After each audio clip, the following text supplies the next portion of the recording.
C'était en fait fascinant d'apprendre avec le travail de Pnina qu'il y avait une tension presque inhérente à cet alia entre une vision idyllique de l'État d'Israël, un État de retour au pays imaginé, et la réalité de la chose.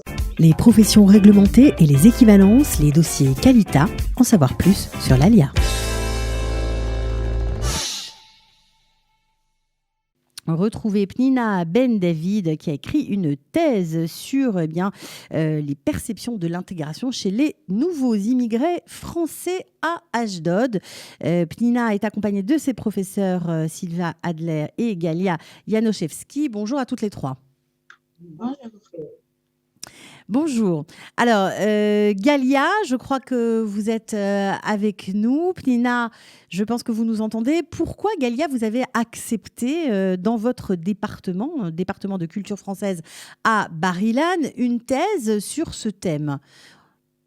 Alors, je pense que la réponse est très claire. Lorsque Pnina Ben David Azran est venue nous voir, c'est-à-dire Sylvia Adler, ma collègue et moi-même, c'était par un appel d'offres. Et cet appel-là concernait en fait un mémoire de maîtrise qui portait sur justement les francophones d'Israël. Donc, Pnina, qui est venue nous voir en nous parlant des francophones, donc des gens qui ont fait leur alia en Israël dans la dernière décennie, son mémoire porte sur une décennie, s'est inséré exactement dans les objectifs de notre projet. À l'époque, nous avons mené un projet d'engagement dans la société, un projet social, où il y avait question de faire interagir nos étudiants avec les francophones dans la communauté. Et Pnina, qui travaille au sein de la mairie d'Ashdod et qui voit régulièrement ces personnes, avait très envie de travailler sur la manière dont ces personnes se sont intégrées dans la société israélienne. Et donc, du coup, on a vu que nous pouvons travailler ensemble. Et en voici le résultat aujourd'hui. Eh bien, formidable. Alors, Pnina, évidemment, vous avez étudié, vous avez interrogé énormément de personnes. Vous avez gardé 30 entretiens pour votre thèse. Qu'est-ce qui ressort de ces entretiens ? Est-ce qu'il y a différents types d'alias ? Est-ce qu'il y a différentes formes d'intégration ? Alors, tout d'abord, bonjour à tout le monde. Et je voudrais quand même prendre quelques petites minutes pour pouvoir vous féliciter. Je voudrais dire un grand bravo à Qualita, justement parce que j'ai fait cette thèse. Je pense que Qualita a perçu les immenses besoins de la communauté francophone durant ces dernières années, et non seulement ils répondent présents par leur action et leur écoute dans tous les domaines, mais vraiment, de jour en jour, on voit beaucoup de choses s'améliorer sur le terrain. Chapeau pour cette chance que nous n'avons pas eue, ni ce coup de pouce quand on est arrivé en Israël. Et merci encore, Cathy, de nous avoir accordé cet entretien. Et je profite, bien sûr, pour remercier mes directrices de thèse, Madame Galia Janoszewski et professeur Sylvia Adler. Toutes les deux étaient mes professeurs. Elles sont professeurs. Et aujourd'hui, Galia est directrice du département. Alors, Pnina, justement, pour être concret, vous savez qu'on aime bien le concret, rentrons directement dans le vif du sujet. Qu'est-ce que vous avez identifié comme type d'alia et quels sont les processus d'intégration ? Parce qu'on dit que cette population-là, en général, ne parle pas l'hébreu, mais malgré tout, dans le langage, je crois qu'il y a beaucoup d'éléments qui tendraient à prouver le contraire, en tout cas une certaine forme d'intégration. Alors, je ne sais pas si je dois commencer par la fin, mais je vais commencer par la fin et non pas par le début. Et je crois que j'ai pu examiner 3 types de olim. On va dire un olé qui a été immigré, un olé qui est reparti en France et un olé qui fait la navette, qui est ce qu'on appelle un olé de Boeing.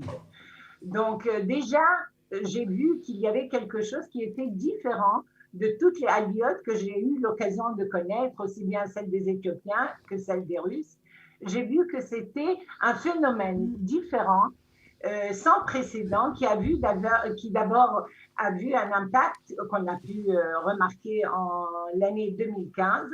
Et moi, durant 15 années sur le terrain, je peux vous dire que de 2006 à 2016, j'ai été imprégnée à une immigration massive et il y a eu un ralentissement en 2016. Donc, je me suis posé beaucoup de questions par rapport à ça et je me suis dit, qu'est-ce qui a poussé en fait ces Français à quitter leur refuge, leur lieu de résidence, leur source de revenus et de déplacer tout leur centre de vie de la France à Israël, particulièrement en cette période.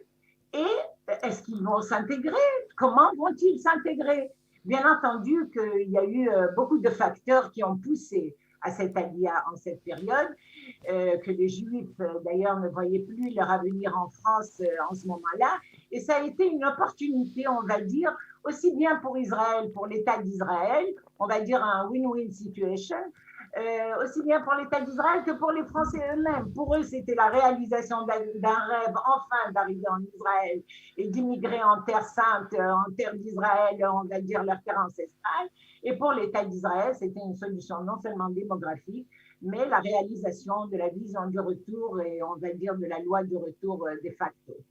Donc, cette je peux intervenir un instant, excuse-moi Pnina, juste pour dire la chose suivante. Et sur ce point-là, c'était en fait fascinant d'apprendre avec le travail de Pnina qu'il y avait une tension presque inhérente à cette alia entre une vision idyllique de l'État d'Israël, un État de retour au pays imaginé, et la réalité de la chose, c'est-à-dire le fait de se retrouver ici avec tous les problèmes de la parnassa, donc des ressources de revenus, tous les problèmes de l'intégration linguistique, etc. Ainsi de suite. Alors justement, c'est ça qui m'a beaucoup intéressée parce que dans cette thèse, vous soulignez, et puis comme vous êtes dans le département de culture française, il y a des éléments de langage, même si les gens ne parlent pas l'hébreu, il y a quand même des éléments qui font référence à la langue hébraïque. Comment vous expliquez ça ? C'est une question que vous me posez à moi ou à Pnina. Peu importe, c'est ça que j'imagine vous, en tant que directrice de thèse, ça vous a intéressé probablement. Oui, alors c'était fascinant parce qu'il s'agit des immigrés qui à la fois espèrent s'intégrer, mais qui retrouvent un contexte extrêmement confortable et agréable d'un point de vue linguistique, c'est-à-dire ils peuvent, dans la vie quotidienne, continuer à pratiquer leur français et à faire des courses en français, voir le cinéma en français, etc. Et malgré cela, il y a des mots en hébreu qui pénètrent dans la langue française et par exemple mirpeset, vad, etc. Tous ces mots-là font désormais partie intégrante de leur discours. Donc, ils sont à la fois israéliens, ils sont aussi français, francophones, qui ne cessent jamais de parler le français, qui ne parlent pas hébreu vraiment, mais qui utilisent un vocabulaire local, si j'ose dire. Alors, Pnina, à travers votre thèse, vous avez exploré, on va dire, les sentiments très mitigés, très mélangés de ces nouveaux immigrants. Vous pouvez nous en dire quelques mots ? Oui, alors d'abord, ce que je voudrais surtout mettre le point sur cette thèse qui, en fait, elle a examiné des petites histoires et des récits d'immigrés. Une chose, on va dire en temps normal, on fait des thèses sur les statistiques, combien de personnes et combien… Or, la contribution de ce travail dans ce discours universitaire, elle a apporté un plus à l'analyse quantitative et elle a permis un discours socio-culturel dans lequel le Olé a pu s'exprimer en donnant son point de vue. C'est une chose qu'on n'a pas vue en général. On donne la voix à quelqu'un, il peut s'exprimer, il s'est senti à l'aise de venir pour cet entretien et raconter beaucoup de choses qui ont pu nous donner en fait des résultats dans lesquels on a compris… Déjà, il y avait un point très important sur lequel je voulais m'attarder, c'était après ce qu'a dit Galia, je trouve qu'il y a les Français se font, on va dire, une idéalisation qui joue un double jeu. D'une part, ça les aide à s'intégrer en surmontant toutes les difficultés qu'il rencontre. On va dire qu'il porte des lunettes roses en venant en Israël. Et d'autre part, ils s'attendent, on va dire, à des tzipiyot mugzamot face à l'écart entre l'imaginaire et la réalité. Je ne sais pas si je me suis bien exprimée, mais je crois que c'est une des choses qui, en fait, dans leur intégration, leur cause, on va dire, des chassamim, les empêche, on va dire, de s'intégrer comme il faut. Alors, je pense que sur ce fait-là, cette étude, elle a permis quelque chose que d'autres études n'ont pas permis, et c'est quelque chose de tout à fait nouveau. Voilà. Est-ce que j'ai répondu à ta question ? Mais tout à fait, Pnina. Donc bravo pour ce travail. Alors trois types, on va dire, d'Alia a été mis à jour par vous. Et vous parlez aussi d'une question intéressante. Est-ce que c'est finalement une vraie Alia, une Alia comme on dit, ou une migration ? Ça aussi, c'est une des questions de votre thèse.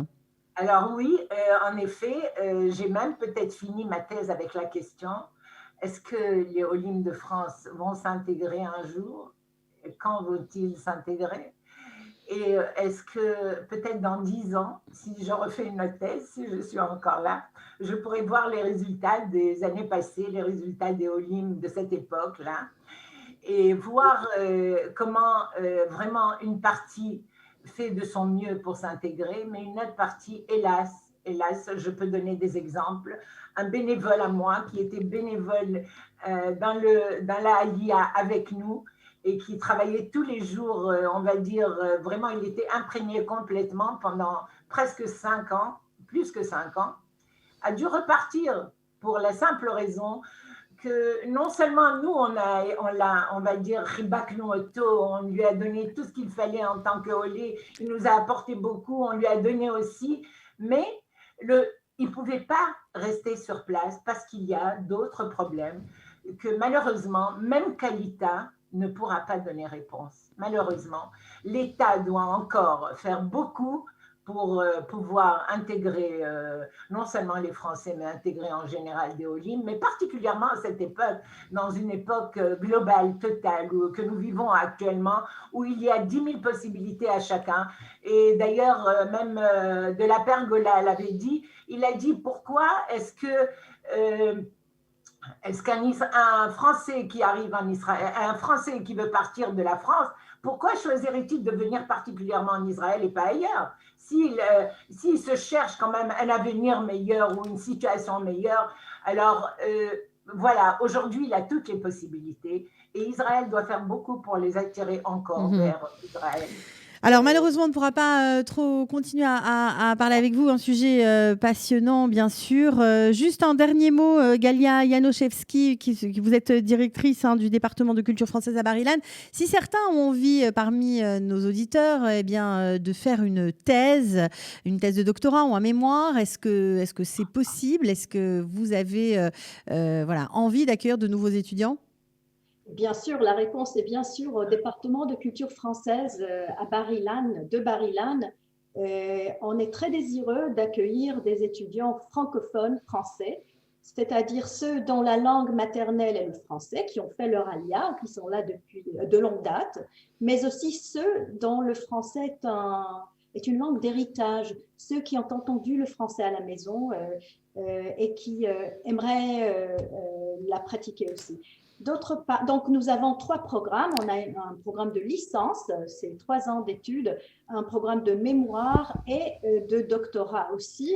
Et donc les étudiants, c'est très important de savoir, à Bar-Ilan, nous avons presque 500 francophones en ce moment. Et nous invitons d'autres francophones qui aimeraient faire leurs études en hébreu, mais aussi en français. Voilà, et on précise Galia que c'est le dernier département de culture française. Voilà, c'est le plus important et le dernier, donc autant penser à venir vers vous. Voilà, parfois on n'y pense pas, mais pourtant on peut faire de très belles études chez vous. Merci beaucoup à tous d'avoir été avec nous ce matin. À très bientôt.